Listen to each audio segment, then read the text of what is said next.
You have to surround yourself with people that are going to move you higher, as Oprah said, or somebody said. I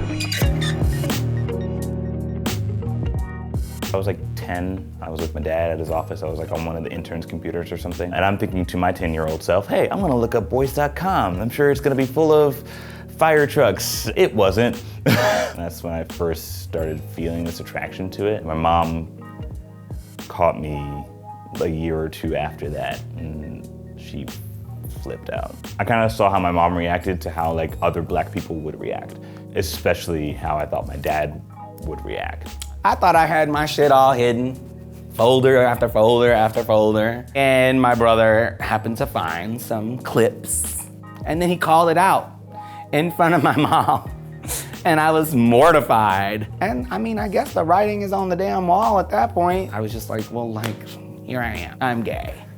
And do you have a problem with it? And if you do, I don't care. When someone tells you you're something and you cancel it out, you don't listen, and you're like, nope, nope. And then there was a moment when I was 15, I was like, wait, am I gay? And my heart sunk because I knew what that meant. And it was hard, you know, that feeling of being scared to just be yourself. No one should have to go through that. My parents were super, super, super strict Catholics. I went through the whole, like, we called it religion class. Very traditional, and it was always talking about man and woman, and I'm just like, what? Huh? Who?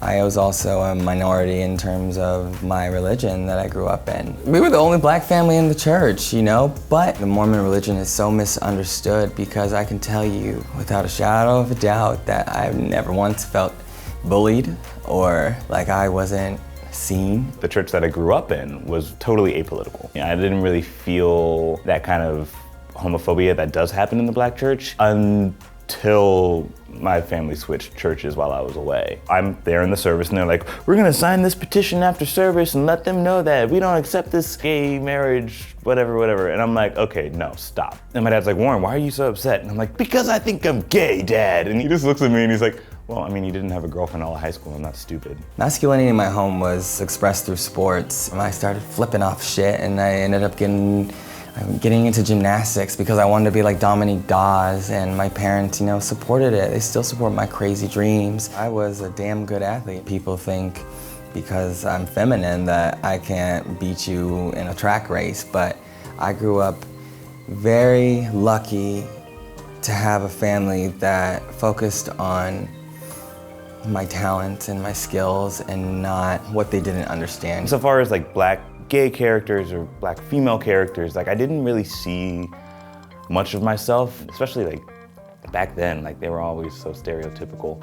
I will say though, when I saw Rent, Collins, Jesse L. Martin's character, who's like this out, proud, HIV positive gay man, it's the first kind of breaking up that stereotype. Like I kind of saw a little bit of myself there. And the fact that he was dating this awesome drag queen, like was very cool. And that was kind of the first time I saw myself so completely in a character. Kerry Washington, when she was falling into those roles where they wanted her to be that ghetto girl, and she killed it, and that inspired me to embrace my blackness. Now she's doing Scandal, and that inspired me to know that I am powerful beyond belief. You can go from the streets of Brooklyn to the White House. Growing up, I used to run home every day and watch Oprah. To this day, this woman has probably inspired so many black people, white people, queer people, straight people, everybody. She really had that like voice of reason that I looked up to every day. The hardest part, at least for me, was figuring out how I could be like confident in my blackness and confident in my homosexuality. So often, there's so much negativity from one of those to the other. I have learned to really invest in really good friendships. The journey, I think, is finding people outside of your family. I was like, Dad, this person said that I'm this, and I can't even tell my family that I'm gay. He said, the only thing that gets me mad is that you waited so long to tell me. I mean, I'm still emotional about it too because we don't speak on it. I wish that I could see ahead of time and see that it isn't gonna be that bad. The world is infinite, the possibilities are endless, and there are a billion different paths for you bigger than you liking men or bigger than you having dark skin. Those two things are things to be so proud of. The Black community has a don't ask, don't tell type policy. It's okay to speak on it. And when you do, you can have a beautiful relationship of love and support. Love in the Black community needs to be highlighted and expressed. You're gonna go to school, you're gonna learn, and then you're gonna get a bomb-ass job, and you're gonna build your career, and you're gonna be fucking great. You can do it. Now go do it. Make us all proud.